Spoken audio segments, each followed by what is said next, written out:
Okay, cool. I'll just say a few words then about the LJC and a bit of background for tonight.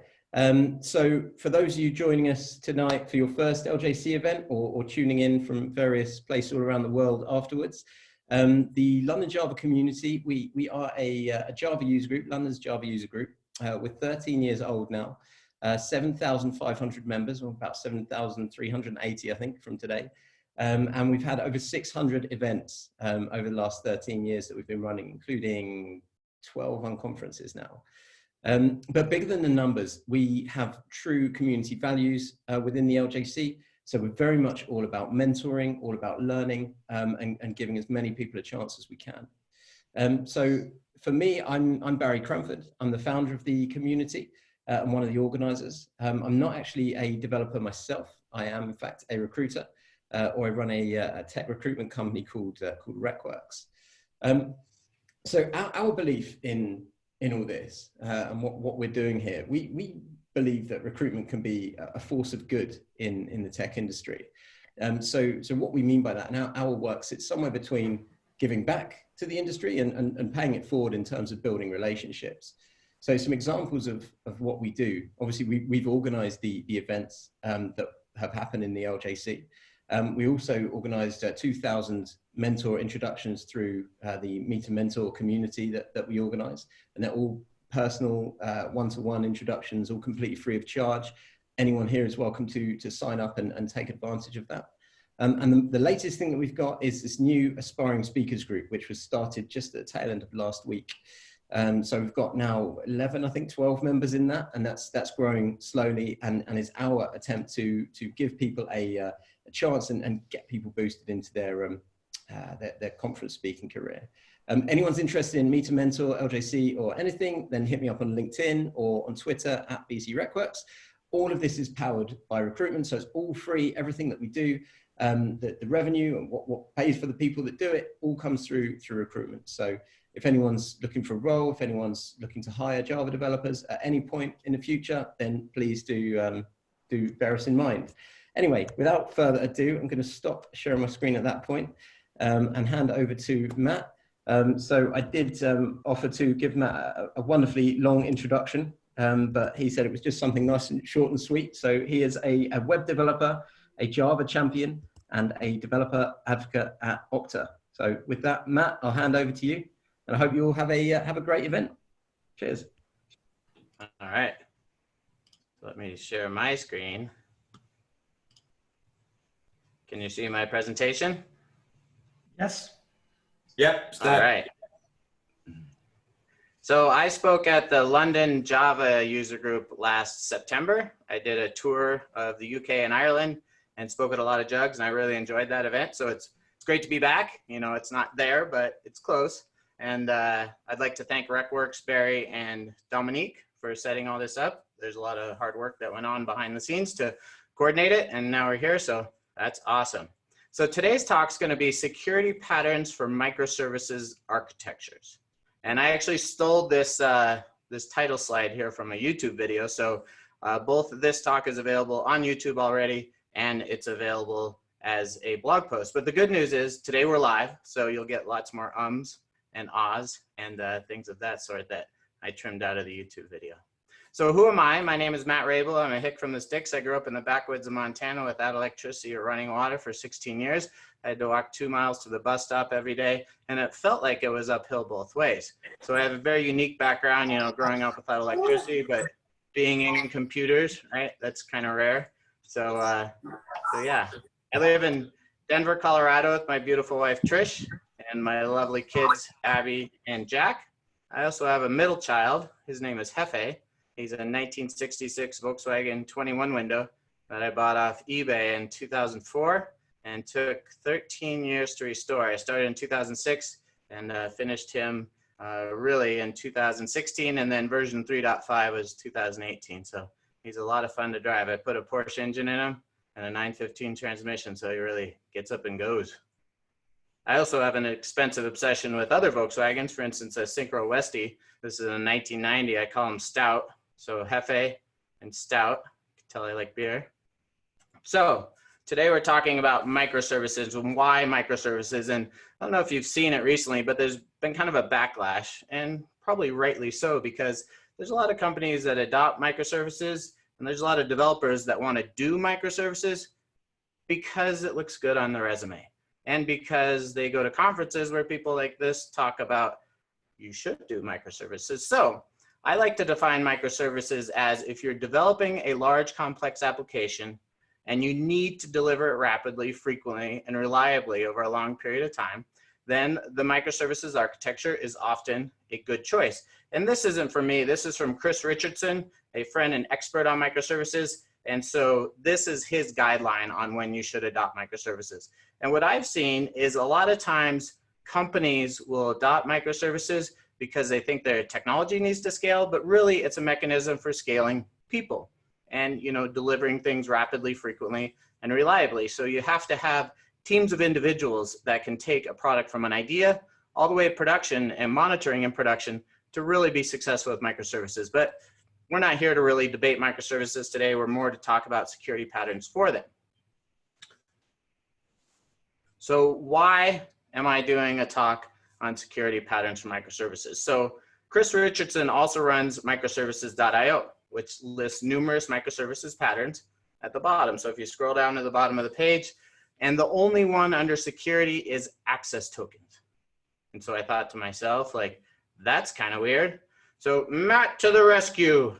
I decided that I would come up with 11 security patterns that I think you should use to secure your microservices.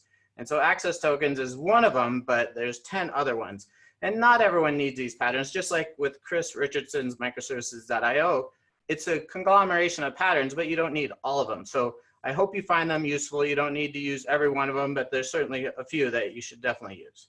So just to lay them out before we get started, the 11 security patterns are: be secure by design, scan your dependencies, use HTTPS everywhere, use OIDC and OAuth with access and identity tokens, encrypt and protect your secrets, verify security with delivery pipelines, slow down your attackers, use Docker rootless mode, use time-based security, scan your Docker and Kubernetes configuration for vulnerabilities, and know your cloud and cluster security.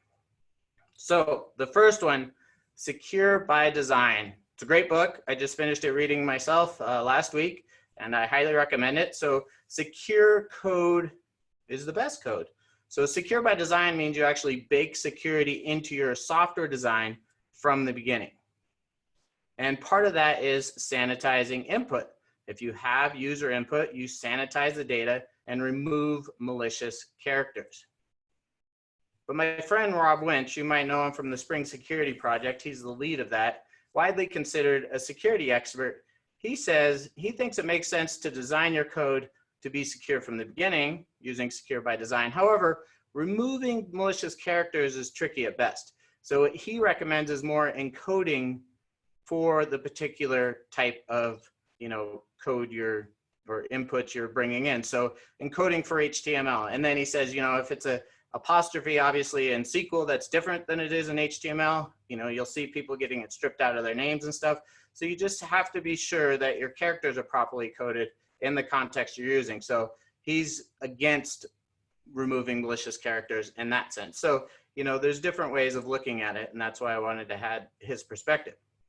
And so as engineers, we're taught early on the importance of creating well-designed software and architectures, right? You study it, you take pride in it, and design is a natural part of building software. So well-known security threats should drive design decisions in security architectures, and reusable techniques and patterns provide solutions that enforce the necessary authentication, authorization, all the things you need for security, even when the system is under attack. So that's why secure by design is very important. And a lot of people ask me, well, what about OWASP? And so you've probably heard of OWASP, the Open Web Application Security Project. It's a nonprofit that works to improve the security of software. They're one of the most widely used sources. A lot of people reference, the OWASP top 10, and a lot of developers and technologists use them to secure the web. They provide tools and resources, meetups, education and trading, a lot of community and networking activities. But the OWASP top 10 hasn't really changed in the last 10 years. This is a quote from Johnny Christmas. And he says, you know, SQL injection is still the most common attack. People are still making the same mistakes. So that's why secure by design is very important. That's why these security precautions need to be baked into your architecture, because, you know, developers are still making these mistakes. And so I got this quote from an InfoQ podcast called, what is it? Johnny Xmas on web security and the anatomy of a hack episode. And it was fascinating. So if you have the time, I would invite you to listen to that. Really enjoyable episode. So a secure by design example from the book is a user class, for instance, right? You just have a public class user, you have an ID, you have a username that's a string. Well, part of the problem is they're going to take this username and display it on a web page.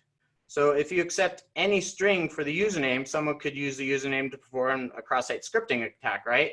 I mean, the basic example is just an alert, right, that you put in there, but could be much worse where it actually, you know, since you have a cookie established, it can go and make API calls or anything with XHR. So a better mechanism is, first of all, always validate your inputs, right? Make sure they're not null. There's lots of commons, Lang validators that you can use. And then you can use a method like validate for XSS, right? And so one of the problems with this is it's still something that developers need to think about, right? They need to always know to use that validate for XSS. And developers need to be security experts in the sense of, when do I need to validate for XSS?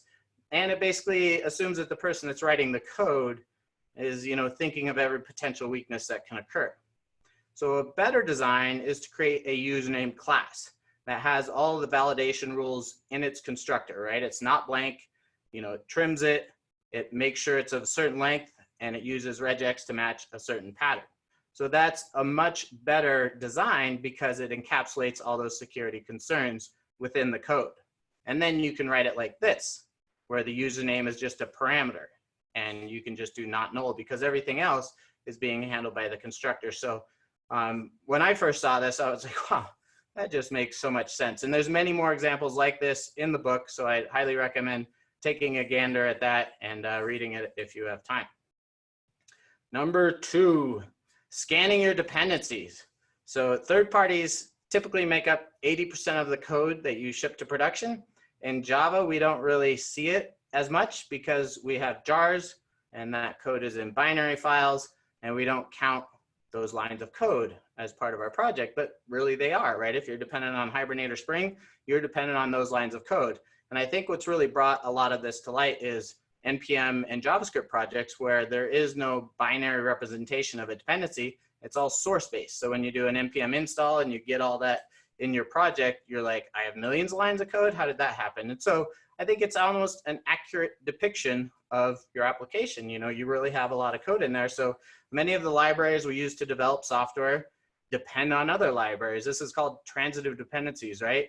If you're using Spring Data JPA, you're using Hibernate, right? Even though you didn't do it explicitly.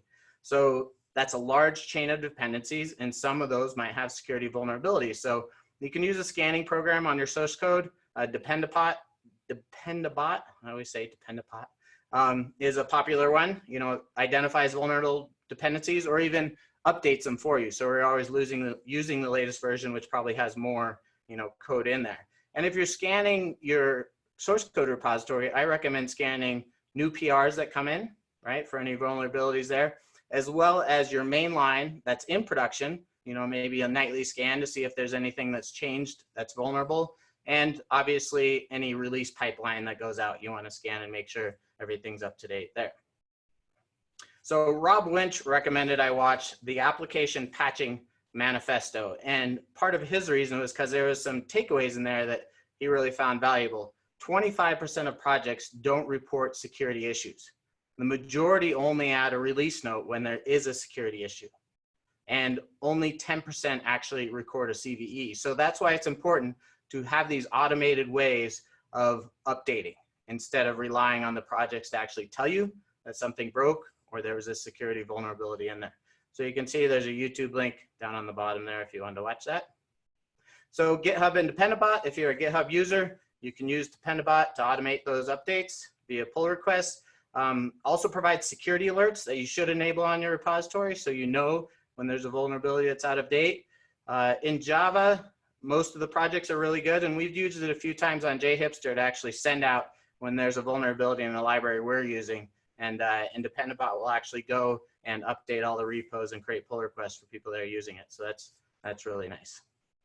Here's an example where Dependabot checks for an update and pulls down your dependency files. It opens a pull request, and then you have the actual control on whether you merge it or not. So that's why I like it. It doesn't fully automate it. You still get to say yay or nay, and you should have CI tests that verify that it didn't really break anything. Other options, more full-featured solutions, are Sneak and JFrog X-Ray. So if you already have a subscription to those companies, you can certainly use those. Number 3, use HTTPS everywhere. We used to call it SSL, Secure Socket Layer, but that name is deprecated. Now it's TLS, or Transport Security Layer, and you should use HTTPS everywhere, even for static sites. So part of the reason for that is because there's ways that if you're not connecting to a static site, of people injecting things along the way, and I'll get to that in a minute. But I really like this graph, or this cartoon, how HTTPS .works. Yes, that's a valid domain, .works. So it's an excellent site for learning more about HTTPS, right? We have an elephant, why do we need HTTPS? And then we have a cat that's like, we need it for 3 reasons: privacy, integrity, and identification. So that's a certificate cat. There's a compugter, and there's a browser bird. And then they go on to say, you know, I'm sending a message to browser bird. Oh no, it's not encrypted. And then the crab listens and, you know, intercepts it and changes it and makes it evil. And then, you know, scolds the crab or whatever. So that's a pretty funny way. You know, you could read it to your kids. Maybe it'll help them fall asleep at night. But also HTTPS is easy. So Troy Hunt put together this site, httpsiseasy.com. And it's a video series in four short videos, about 5 minutes each, that make it dead simple to serve almost any site over a secure connection. And there's also a great example of why you should use it for static sites too. So this person on Twitter, Troy, often gets a lot of flack from people just because he's very popular in the InfoSec space and because he's promoting HTTPS so much, and he's also shaming big companies if they aren't using HTTPS. So this guy's like, HTTPS has its flaws, cannot be 100% secure. Here, go and try to hack my static blog. And he does. And he makes a YouTube video, and it's great. And this blog post basically shows that YouTube video and talks about, you know, some of the things. So the video shows that if you're on any sort of, you know, Wi-Fi that you don't control, whether it's at an airport or a hotel, and you're going over HTTP, that is possible for whoever's, you know, the airport, the hotel, even your cable provider or your internet provider, to inject code, JavaScript usually, into the web page that goes into the other site. So it's not even the static site that you're going to that's the problem. It's your ISP provider that can inject ads and stuff like that. So HTTPS, no one can tell what's in there. You know, it's encrypted, and that's just even for static sites. It's not protecting your site itself. It's protecting people that are coming to your site. And so TLS certificates are needed if you're going to use HTTPS. It's kind of like driver's license of sorts, and serves 2 functions. It grants permission to use encrypted communication via PKI, public key infrastructure, and also authenticates the identity of the certificate holder.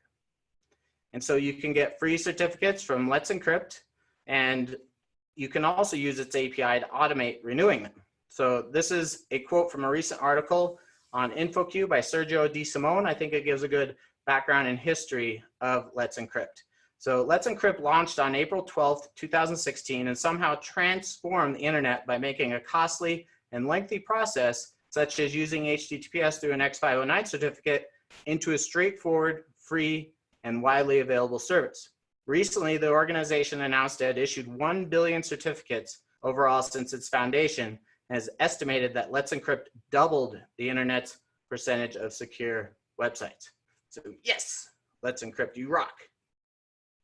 So to use Let's Encrypt, they recommend you use Certbot to obtain and renew your certificates. It's a free open source software tool maintained by the Electronic Frontier Foundation. And it basically lets you go to this website and choose your web server and system. And then it provides the instructions to automate that certificate generation and renewal. For instance, here's instructions for Ubuntu with Nginx. You'll SSH into the server. You'll add the Certbot PPA, and then you'll install it. And then you'll basically run a command to get a certificate and have Certbot edit your Nginx configuration automatically, turning on HTTPS in a single step. And then if you just want to get a certificate, that's possible as well. And then you can test your automatic renewal with, a dry run command. So you can say, hey, don't actually do it, just test it out. And then you can confirm it works. And so if you want to use, make sure you have top of the line SSL, you can use this website, sslabs.com/SSL test. So you might ask, why do we need HTTPS inside our network? That's an excellent question. It's good to protect data you transmit because there may be threats from inside your network. Phishing is so popular and so useful that on that Johnny Christmas podcast that I referenced, he mentioned that most companies don't pay for it as part of their security testing because they know it'll work. So obviously there's companies that are offering it, but companies that are getting security tested are like, yeah, we know phishing's a problem. Don't bother testing that. We know people are going to click on it. So if phishing happens and someone's able to get credentials for a user inside your network, then they could probably get into a computer inside your network. And that's why you need HTTPS between machines there, because you don't want anyone gathering, getting credentials for an inside machine, especially if it has administrator rights. And so when I talk about HTTPS and HTTP, I also like to mention a few other things that are popular in microservices. GraphQL. So how do you secure GraphQL APIs? You don't have to do much from a security perspective because GraphQL is like an implementation, right? So on your server, you're not going to write your own GraphQL server. So you just want to keep that up to date for the most part. Everything still happens over HTTP. So you can make it HTTPS, and then everything's a post instead of a get. So those are just some things to keep in mind. Your server is going to be responsible for that sanitation of data.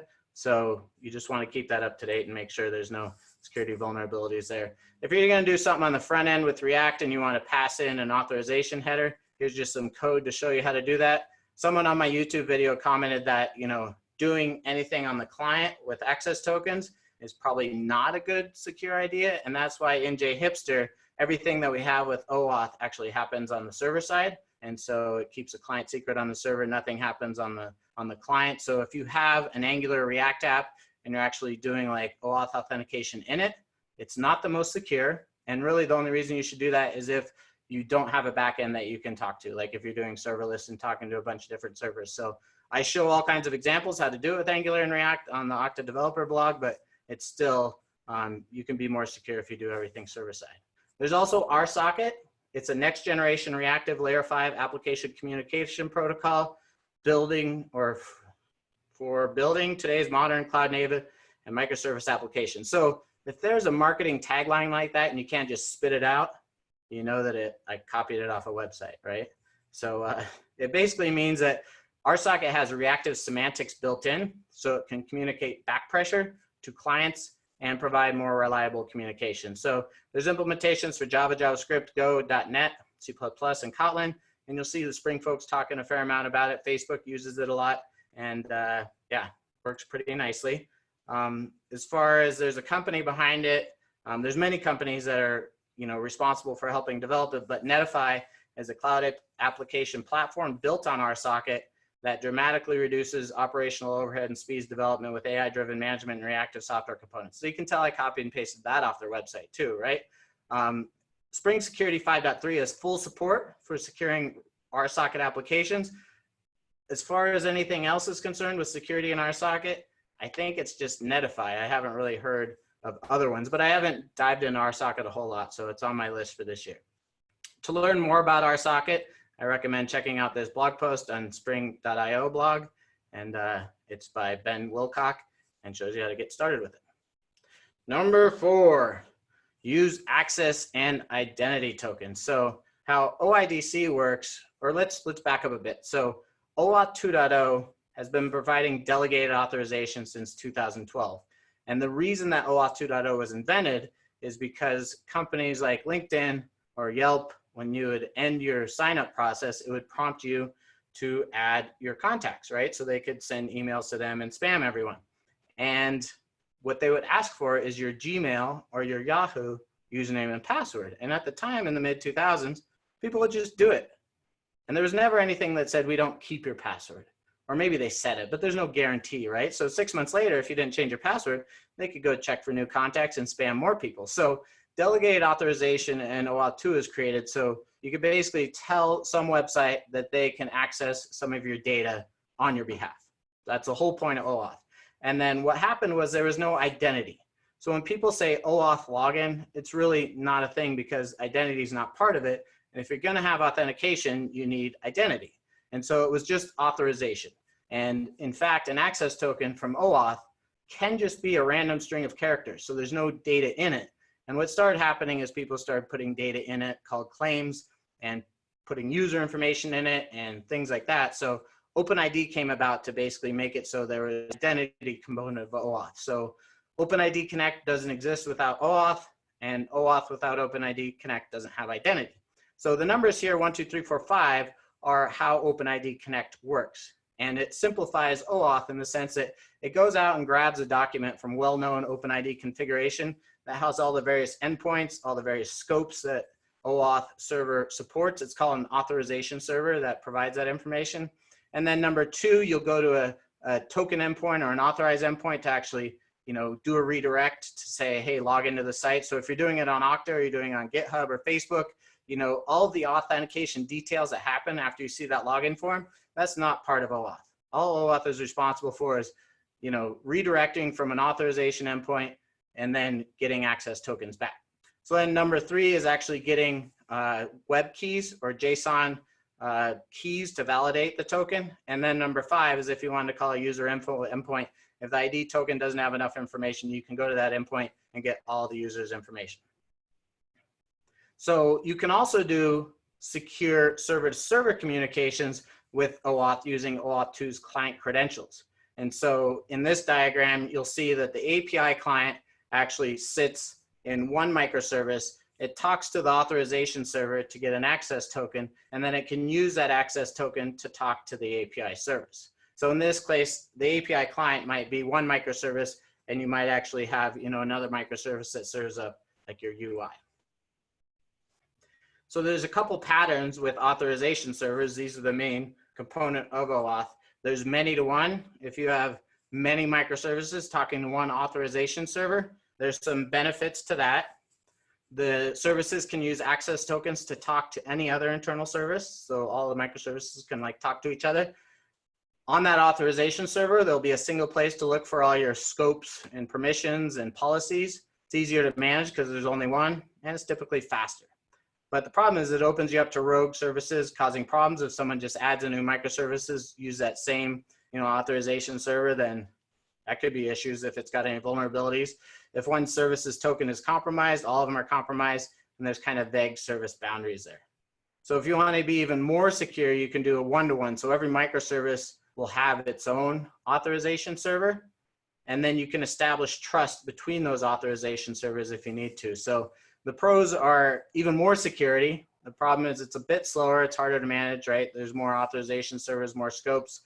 It's a bit more hard to document. So my recommendation is just like when you're building any sort of application, start with a monolith, then go to microservices. And with OAuth, start with one authorization server. And if you find a need for 2, then look into that.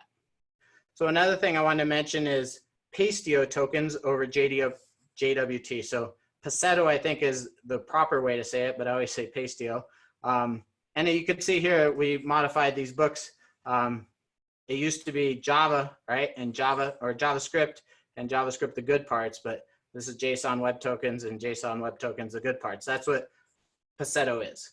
And a lot of flack and a lot of our experience as developers working at Okta, that's an OAuth provider, and using JWTs is so many people try to use JWTs as section tokens.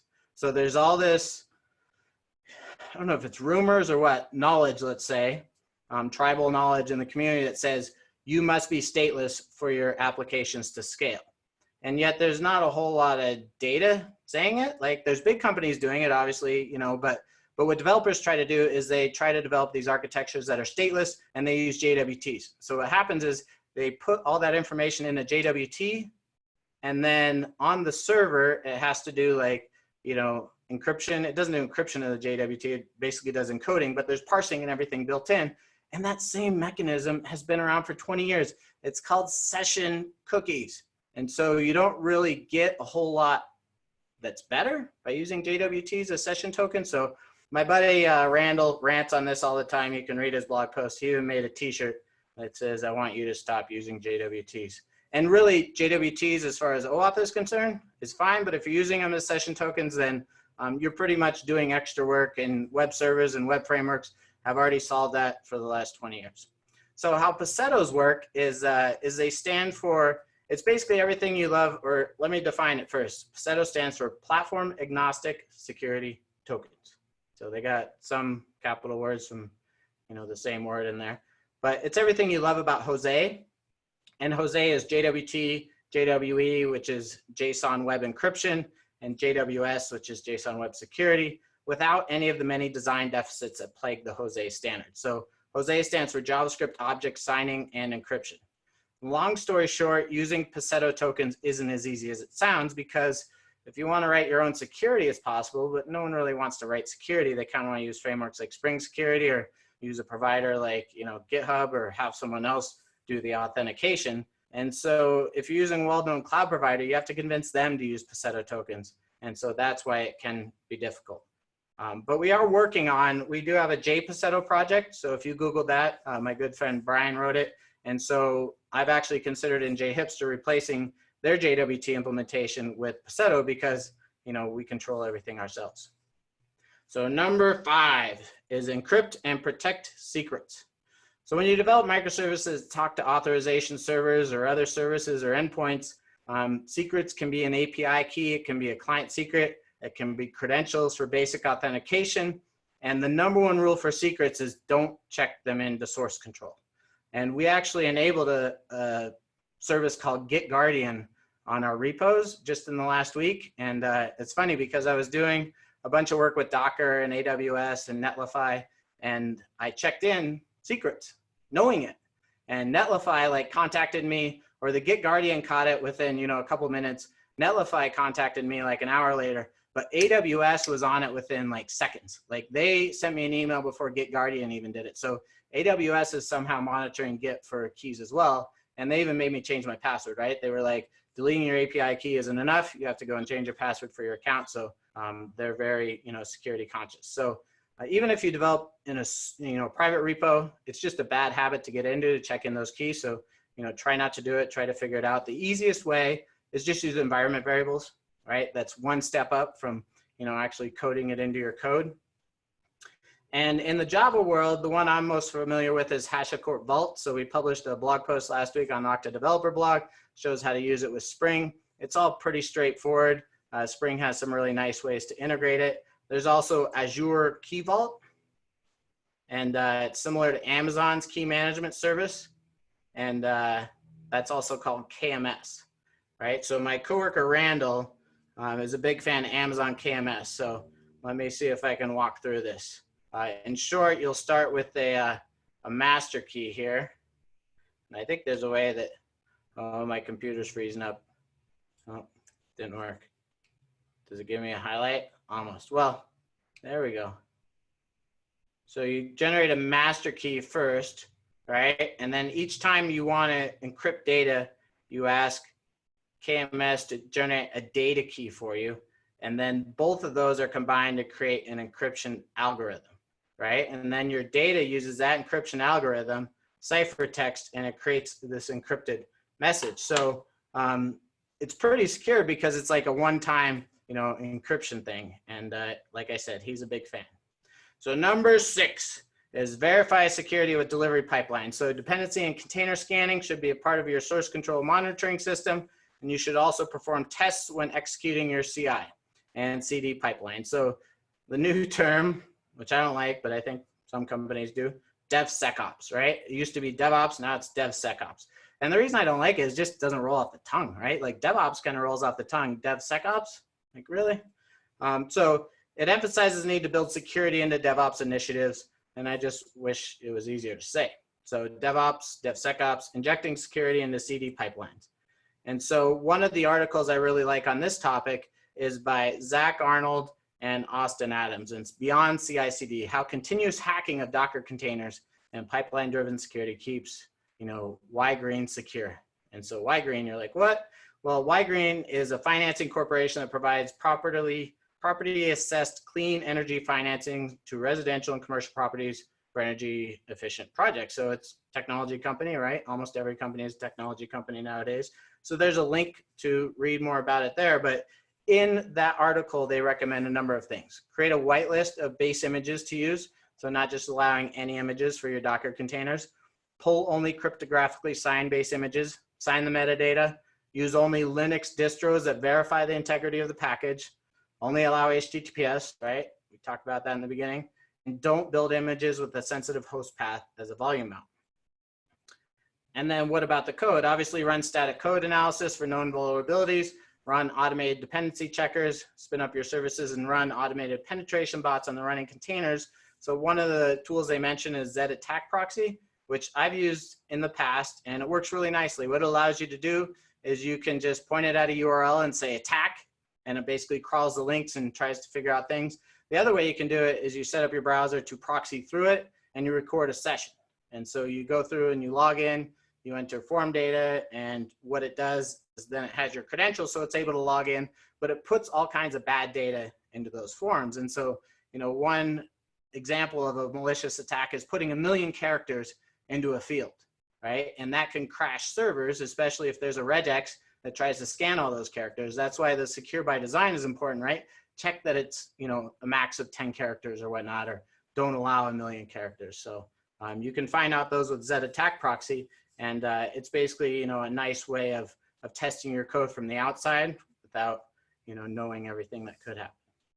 Number 7, slow down hackers. So if someone tries to attack your APIs with hundreds of gigs of username and passwords, these are out there, right? Attackers can go and buy credentials for a particular company pretty easy, in the sense that once they've figured out a pattern of the email address, whether it's first name dot last name or first initial last name, they can kind of take that and scan the internet for, previously used usernames and passwords and hack into your network, because people use their passwords all over in different sites. So if they have, let's say, 100,000 combinations and they're attacking your website with it, if all of a sudden it gets slow and they can only do like one attempt every 10 seconds, they're just going to go somewhere else. It's not worth their time. Like, their job and how they get paid is by hacking into things. So it's likely attacker will go away. So you can re-implement rate limiting in your code, right? There's ways of doing that with open source libraries or your API gateway, but make sure you have, rate limiting in there to basically slow down people that are really, doing a DDoS sort of attack. So, whoops, wrong one. Number 8, use Docker rootless mode. So the developers behind Docker designed this feature to reduce the security footprint of the Docker daemon and expose Docker capabilities to systems where users cannot gain root privileges. So this affects companies, I think, because they might be running a Docker registry. And if you're running a Docker registry, then obviously do it in rootless mode. But for the mass majority of us, right, we're only doing a Docker daemon like locally to build our Docker images. We're not actually running Docker daemons in production. However, if you're letting Kubernetes run your Docker containers, you'll need to configure the run as user in your pod security policy. So there's a great book on using time-based security. And let me talk about time-based security first before I tell you about the book. The idea behind time-based security is that your system is never fully secure. Someone will break in. So preventing intruders is only one part of securing a system. Detection and reaction are essential too. So one way to do that is multi-factor authentication, right? You can use that to slow down intruders, but also to detect when someone with elevated privileges logs into something that's a critical server. For instance, a domain controller, right? Or a DNS server that, can route traffic to malicious servers. So make sure that you actually send alerts when things like that happen. So don't just send alerts when bad things happen. Send alerts when good things from elevated privileges happen, right? Like, someone just logged into the domain controller, tell all the other administrators, because maybe that wasn't one of them, right? And so the book is time-based security. It's actually a PDF, So if you download the slides, which I'll post after this, and click on the icon, it'll upload the PDF. And a lot of security researchers basically say that this is one of the gold standards of security. And I like it because, you know, your system is never fully secure. So be ready to react and be ready to lock things down. And I like to do this side note from my coworker, Randall. The reason the security industry loves MFA so much, multi-factor authentication, is because it makes their job easier. Right? But for developers and for users, it's like, MFA again, really? Like if you leave your phone across your house and you have to go and, you know, click a button to make sure and log in, that's always like, what a pain. And so what he talks about in this article is if you're gonna do MFA, make sure you try to do adaptive MFA, which basically looks for anomalies in a person's behavior. If, you know, they're in California and then what do they call it? They call it like Superman time or something. And then they're in Mumbai and they log in an hour later, like, you know, that's not possible, right? And so you prevent that login. So yeah, try to make your MFA better, right? Like Okta should detect that I'm in my home. I've been in my home for, you know, 6 weeks. And as long as I'm logging in from here, you don't have to prompt me kind of thing. So number 10, scan Docker and Kubernetes configuration. So I like to joke that, you know, people say infrastructure is code, and Docker and Kubernetes kind of count as infrastructure as code, but it's just YAML. So is that code? So if you can check it into source control, I guess it's code. It doesn't have to compile. So they're very popular. Docker is very popular in microservices architectures. And our friends at SNCC or Sneak or Snike, not sure, published 10 Docker images security best practices. So it repeats some of the things I've already said, but let's go through them anyway. You can download this from their website if you just Google that, you know, Docker images security best practices. Prefer the minimal base images. So this is just like white listing your images, but they're also saying, you know, don't get ones that have all these tools and OS libraries in there. Prefer the Alpine based images. Use least privileged user. Sign and verify your images to mitigate man-in-the-middle attacks. Fix and monitor for open source vulnerabilities. Don't leak sensitive information. Use fixed tags. Use copy instead of add. Labels for metadata. Multi-stage builds, and use a linter. And they mentioned Hadow linter that will detect and alert for issues found in a Docker file. And I've recently done a fair amount of work with Docker, and it's cool because I've learned that you can use cloud native build packs to actually build your Docker images for you, and you don't even need a Docker file. So look on our blog for that in the coming weeks.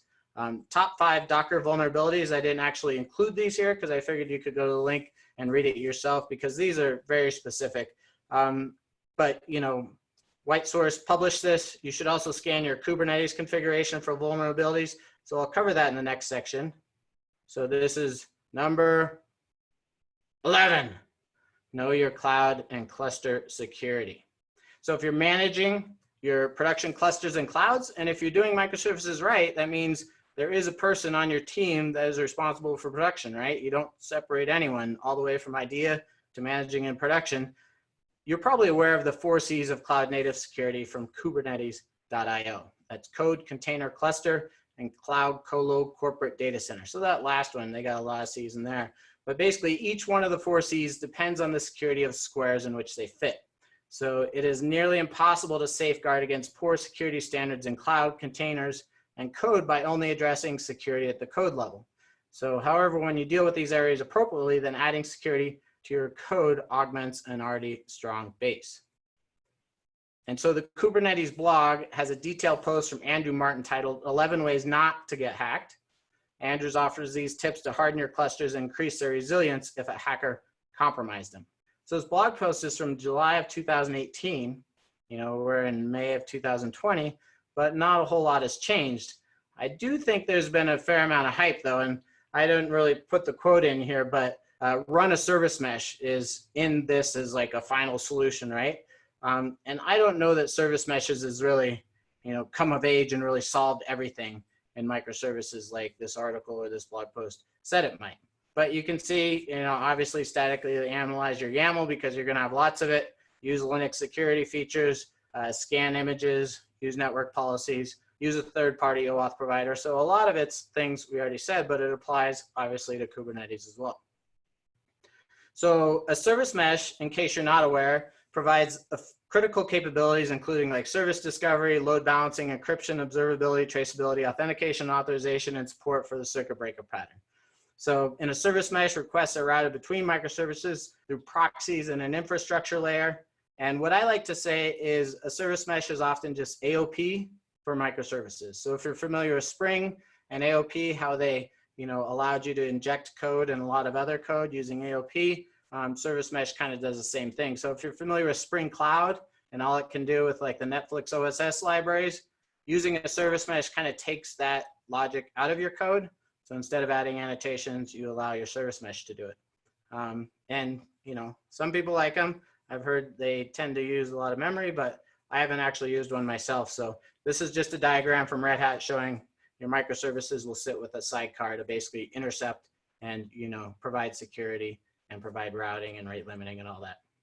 So just to summarize, all of the 11 patterns, I hope these security patterns have helped you to become a more security conscious developer, especially when it comes to microservices. It's interesting to me though, that only half of my list pertains to developers that write code on a day-to-day basis, right? I would say 1, 2, 3, 4, 5, right? A lot of the other ones are related to DevOps people, 6 through 10, or rather DevSecOps people, I'm sorry. Since all these patterns are important considerations, you should make sure to keep a close relationship with your developer and DevSecOps teams. And in fact, if you're doing microservices right, those people are on the same team, right? So action, design with security in mind. Scan your code, use TLS, use OpenID Connect, because friends don't let friends write authentication, plan for attacks, and study time-based security. My team put together a book about a year ago on more about API security. It's pretty short and sweet, covers a lot of these topics that we talked about today. If you want to dig in more, if you go to that URL online, it's actually there. You can read it there online. I think you can buy a copy off Lulu too if you really want to spend the money and have a good old-fashioned paper book. My team puts a lot of blog posts on developer.okta.com/blog. We also have a handle on Twitter. You can find us on YouTube with that same OktaDev channel, and we post lots of videos and blogs. And of course, this blog post I published in March that kind of explains everything we talked about today, and that has a YouTube video embedded in it.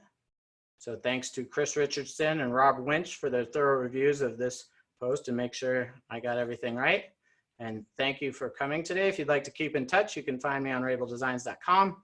Follow me on Twitter. I will upload this presentation to SpeakerDeck shortly after this. And a lot of the code I write these days is on Okta Developer. So may the auth be with you.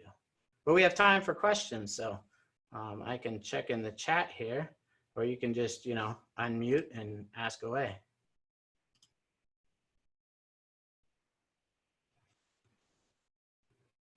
Let's see here.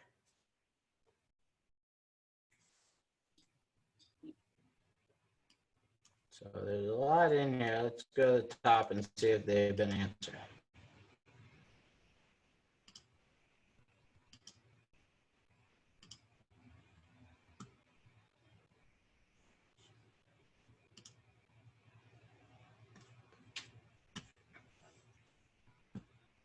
Okay, May 12th, 2002. I put that in there, huh? Darn it. Thought I fixed it. 911 wheels? Yeah, baby. Porsche 911 engine. You got to have the wheels. Is there a slide deck? Yep, I'll be uploading one. Does this presentation get posted online? Is there a recording that's going to get uploaded? Do you know, Enrico? I think so. That was recorded at the London Java community. Will put the video on the YouTube channel, I think. Okay. And how they how it usually works, at least how we do it for the Denver Java user group, is they'll send it to me, and so I'll know the link and I'll approve it first, and then they'll post it. So if you follow me on Twitter, I'll make sure and retweet it. Null ID is checked twice, so I need a code review. Okay, I'll look at that. The book's name, Secure by Design, that's correct. Do you recommend Dependabot and Sneak in combination in this case? I I'm an example programmer, right? I'm a developer advocate. So a lot of the code that I put on a GitHub repo is just an example, like it doesn't go into production. So I think if you're going to be serious, yes, you should probably look into Sneak. Dependabot works really nicely for, you know, just updating your dependencies. I'm sure Sneak does that too, but I think they're more like, here's a vulnerability as well. And so for Dependabot to work, you actually have to have something that's registered on GitHub as a CVE, and then it'll trigger that. So I think Sneak would be a good thing to try. Sonatype 2. Veracode is another one that's mentioned. Stelios mentions he's using Certbot. Very cool and easy. Is anyone interested in doing a PhD in securing microservices? That sounds hard. I'm not. So if I'm running Kubernetes to run Docker containers or run containers on Docker, and if I run Docker in rootless mode, how will some of my containers that need host networking mode, or let's say containers using SRIOV will work? I think Docker rootless mode is more for the actual Docker daemon. It's not your Docker container. What's the difference between Dependabot and Sneak if Dependabot also applies security patches? I think Sneak takes them from all over and they do their own research. So they might actually find, you know, vulnerabilities before they're posted on GitHub. And GitHub, I believe you had to register those. RASP solutions are worth considering too. So about secure by design, isn't it kind of paranoid to make classes for every data coming from user input? I agree. I understand it'll make an app much more secure, but it requires a huge effort. Isn't enough to secure frameworks like React.js in order to avoid XSS and JSR 303 for other validation? That's some place to start, but like I said, the book is really convincing, and what they call it is they take it from a domain-driven design perspective, which, you know, as an architect myself in the past, sometimes is, you know, seems like a lot of work. I think if you start with a domain-driven design, then it's probably easier, but if you're trying to fit that onto an existing app, then it's going to be hard. And what they call a lot of these security conscious classes are like domain primitives, right? So that's where the username comes in. So I think it's kind of like testing, right? Like you think it's going to take a long time to do or take longer to do, but once you start practicing and you start doing TDD, it actually becomes faster. So I think if you can establish those domain primitives, you know, maybe you just do it as they come along, and they have strategies for it in the book, right? The big bang obviously is really hard to do, but if you have vulnerabilities that happen in a certain section, maybe just add the domain primitives there. And yes, you know, you can do work with React and JSR 303, but obviously, you know, just being security conscious in your code reviews and with your developers is going to help a lot. Some people liked it. All right, I only need to hear that one person liked it, and I'm happy. So it looks like a bunch of them. Thanks, guys. Any chance to see the video of this talk again? Like I said, it's on YouTube, so I believe I'm sharing my screen still, so I can pull that up. As soon as I get my mouse back onto my main monitor, there we go.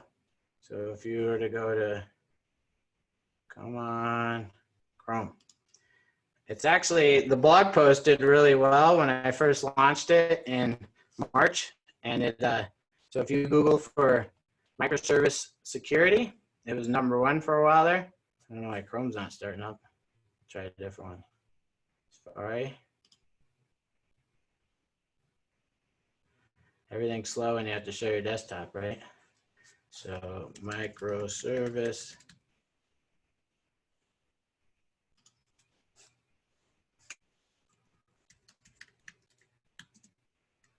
Service security. Good thing I didn't do live coding in this one. Security patterns of microservice architectures. So if you go to that, then the video that I recorded already is already in there. So if this one doesn't make it, you can obviously watch this one. And so if you go there, it's on our YouTube channel. And there you are. Let's see if there's any other ones. Strengths and weaknesses of Amazon Cognito versus Okta. That's we have a whole team that works on, like, you know, compete. I would say that we're pretty easy. Give us a try. The last time I used AWS is deploy an Angular site, and I was able to do it on Netlify and Heroku. and what was the other one? Firebase in under 10 minutes, and AWS took 2 hours.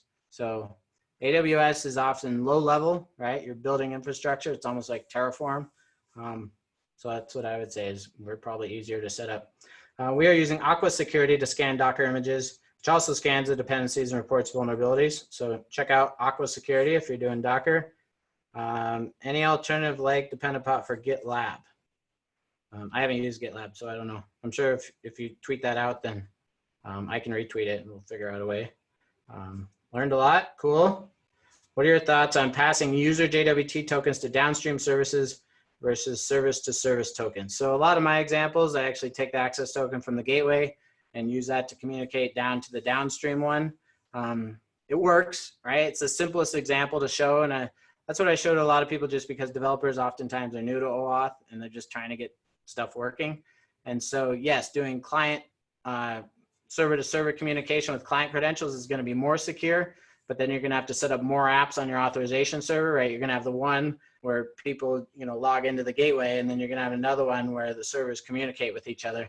And so the advantage to doing it from the actual gateway and passing it down is you could use that access token to look up the user's information.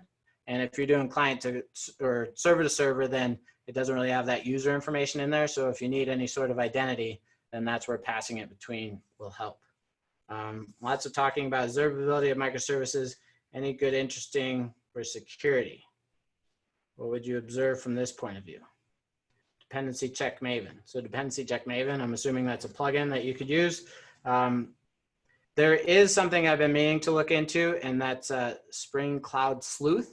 I think they do a really neat job, and they talk about it in the Secure by Design book, and that logging can be a security vulnerability in two ways. One, there can be like XSS in the actual log message, right? So people are doing things via XSS or putting in, security vulnerable data. And then how they're attacking is when someone brings up that log data in a web browser, that's when the attack happens. And so they talk about, sanitizing your logs, and Spring Cloud Sleuth will do a lot of tracing, and it'll also allow you to suppress sensitive data, right? So things like passwords or social security numbers, make sure they don't transcend out of a certain microservice because that data needs to be there. So I think that's something to look into, and that gives you, monitoring and logging and all that. So I don't see any other questions. Is there any questions that anyone would like to ask? Just, turn on your mic and ask.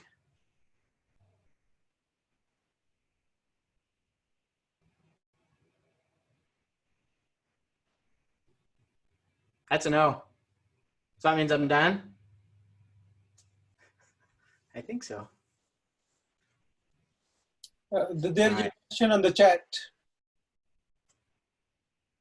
There's more questions? Okay. If you have a spa, where should you store the ID access token and where? This is a very good question. I get it a lot. And so the most secure way to do OAuth and access tokens is on the server. And the reason for that is there's what's called a front channel and a back channel.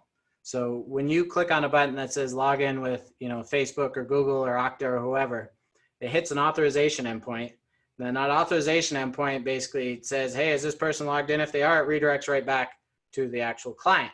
And so if you're doing server-side OAuth, it's called three-legged OAuth, or really the name is OAuth code flow. It's the gold standard.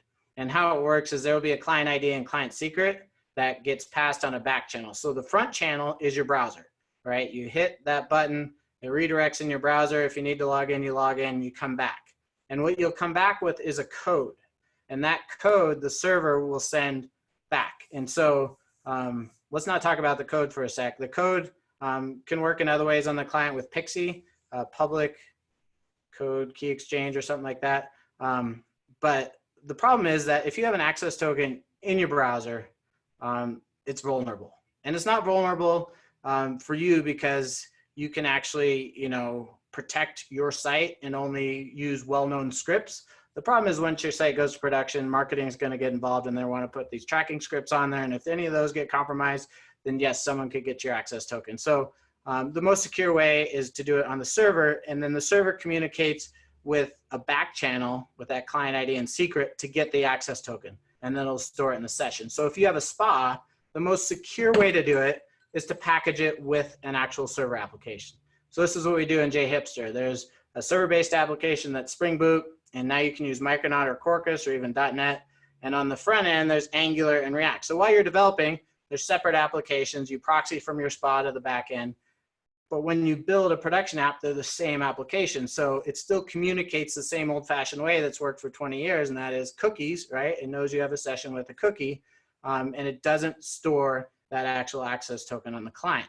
So you can store it on the client, and most SDKs, including ours, do it in local storage, and that's why it can be vulnerable. But there is a new thing I saw that's actually storing it on like a service worker, and so it's storing it in the background, which might be a little more secure. But basically, a lot of the people that I work with, I'm one of the few that does like SPAs and Angular and React, and the rest of them are like, I'm not touching that because I'm a security person, and I don't think that's how you should be developing apps.